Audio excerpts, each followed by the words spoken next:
Hello, Dr. Uche. Welcome back to my channel. It's good to have you. If it's your first time, especially welcome.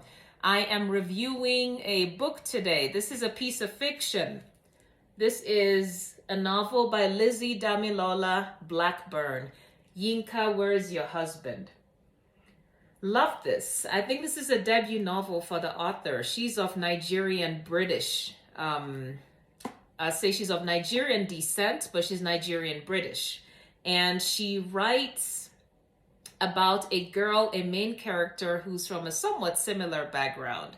And she sort of delves into issues that are important, that are not uncommonly seen for people in that sort of culture growing up at a certain age, and how society looks at them and certain issues.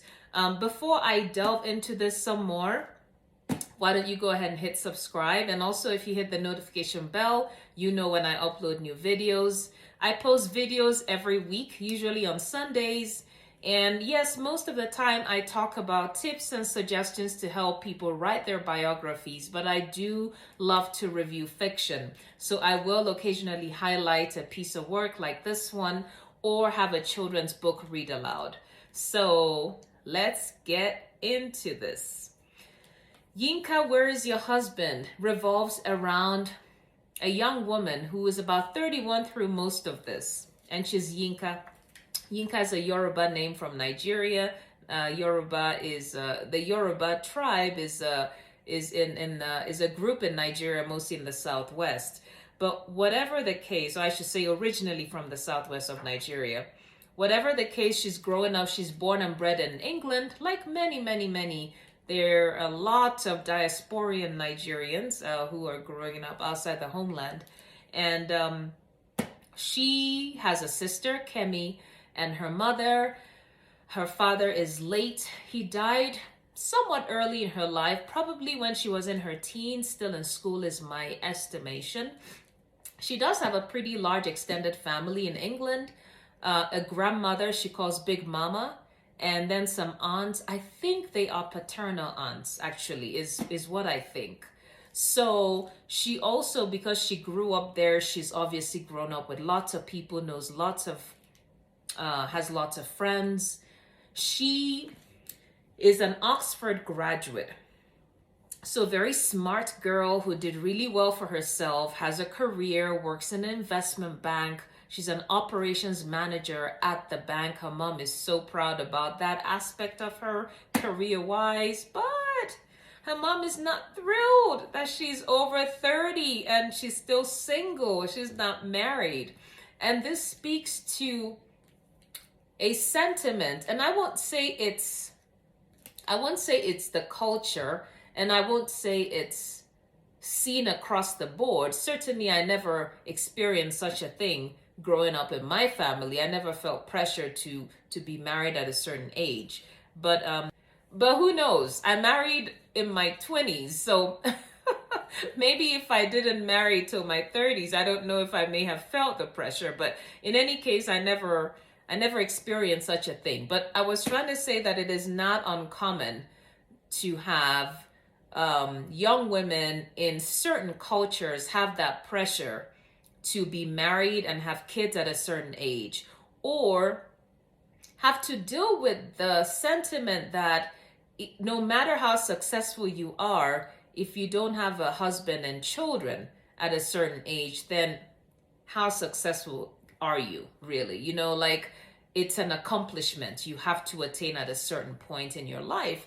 And so what happens is young women are pressured into taking whoever comes knocking, and sometimes make quite undesired decisions, I think. So she's delving into that aspect of the pressures a young woman is living with because she is at a certain age and she's not married. Her sister Kemi is happily married to a very nice sounding guy called Uche. I love to have a character with my name who's a nice person. And Kemi has a baby in this book.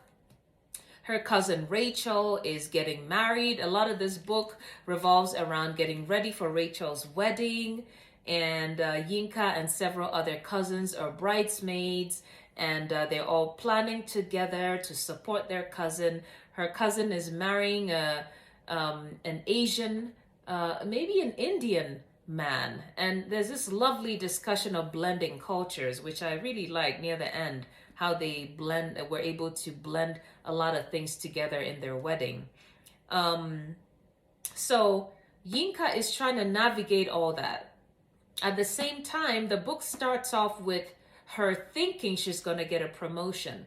But oops, turns out she's actually made redundant at her place of work. So instead of getting a promotion that her family knows about and is actually looking forward to and already sort of celebrating, she gets let off, basically loses her job.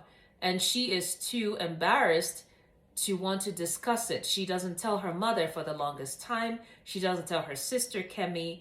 And you get the sense they have a decent relationship. There are things that had not been discussed. There are things unsaid that are threatening to come in between the two sisters. But I think they have a decent enough relationship. And they were able to iron things out later in the book.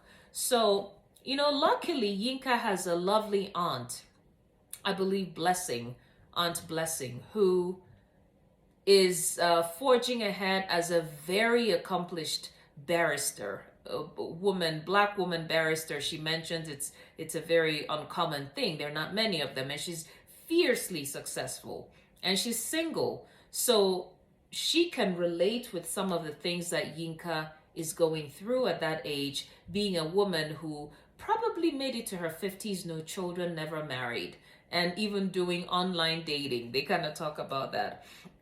So Yinka very much loves this aunt. She really can see what she's trying to say. She's very supportive. She understands. She does not judge her. And so she has that person in her life, which is very helpful because her mother is somewhat annoying. Let's put it that way. So Yinka is trying to get a new job, and she's trying to navigate all these men in her life. She talks about Femi, at the beginning of the book, we learn about Femi as an ex-boyfriend who actually dumped her and went off to the US and met another girl, and Yinka bumps into him and the girl, Latoya, I believe, and she takes notes. I mean, Latoya is nothing like her. Yinka emphasizes how she's dark and slim, and she used to wear her hair naturally, and everybody she sees is somewhat different. And she feels a bit threatened by these women who seem to be getting the guys and seem to look nothing like her. So she starts to have self-worth issues. Am I worth it? Why am I not good enough? She's trying to change herself. She is trying to put on a long weave so that she'll look different, eat more carbs and exercise so her physique will change, thinking that's what a certain guy, Alex, who people are trying to hook her up with, would like, only to learn at the very end that this Alex guy, who I have to say he's a decent person, but he's just not into her, and she was misled thinking he was into her, that Alex is actually after Yinka's roommate and friend, Nana, who he happened to have seen on several of Yinka's Instagram pictures and apparently was taken with the girl. Now, this girl turns out to be aromantic, a term I hadn't even heard about. But that's someone who is not into romantic relationships. And so, of course, Nana has no interest in the guy. And Nana turns out to be a very, very good friend to Yinka, supporting her, challenging her, confronting her when she's trying to change herself for men to like her, telling her you're changing and not in a good way. Why can't you be yourself? And giving her phone number to call a therapist. That is something else they discuss here. And I like how the author puts that little twist in to try to remove the stigma that yes, people can actually be struggling and need a therapist. It's almost like you're ill, you have migraines, you need a doctor to give you medicine for your migraines. And so if you're struggling mentally or with sort of relationship or other aspects like that, it's okay to get help and have somebody counsel you and talk you through it and tell you how to affirm and how to love yourself and how to accept and embrace yourself. And Yinka gets on this beautiful journey of self acceptance. You know, when she's at the rock bottom, when she has no job, she can't seem to get a new job, she can't seem to get a new guy, nothing is working. She starts talking to this therapist through a man, a boy, or a guy she had known from way back when they were in school, who comes back into her life. Now, she didn't like this guy, this Donovan, didn't like him at all when they were younger in school. But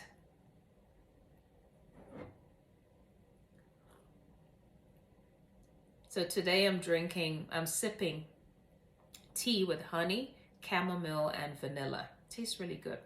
I love tea. You may know tea and coffee. So Donovan, she wasn't very fond of going through school, but he comes back into her life and turns out to have evolved into a fairly decent person. And he's the one, I believe he's the one who recommended the therapist. Although Nana had made that suggestion, but Yinka didn't follow through with Nana's suggested therapist. But so she ended up seeing this person that Donovan mentioned. And the book wraps up very nicely how, as I started talking about, Nana goes on this journey of self-acceptance. She cries it out. She accepts the difficulties. She decides to love herself, to accept herself the way she is. The weave is taken off. She decides to stop chasing after people who are not into her, obviously. It's interesting because the Femi comes back in, sees her at the wedding near the end of the book, and he's saying, oh, I broke up with Latoya. It was a mistake that I broke up with you, Yinka, and Yinka is not interested, you know? So she has developed such amazing self-concepts that she's not even into these people who had no appreciation for her, clearly, you know? And I like how this book could speak to a young person, or young girls, young women in our culture. There is sadly a lot of colorism in our community. And this book reminds me of that chapter in the Bible that says, I praise you because I'm fearfully and wonderfully made. And so there's a young girl or young woman out there who is struggling like Yinka. You are fearfully and wonderfully made. Please accept yourself, accept how beautiful you are in your glorious melanin, and however shade and whatever shade you are beautiful. And I love how she learned that near the end, and she accepted herself, and it had a sweet ending. I have to say that there were parts of the book that were hard, seeing her doubt herself, seeing her wonder if she was good enough. I felt really hurt. I remember going to my book club and writing, I'm hurt for Yinka. I felt really hurt going through those, reading those parts. So I'm so glad that it all came together for her. I love this book, Yinka, Where's Your Husband? Will you read it? So if you do read it, I'd love to know what you think. I hope you leave a comment. Dr. Uche again, and thank you for joining me. I'll see you when I'm here next time. Take care. Bye-bye.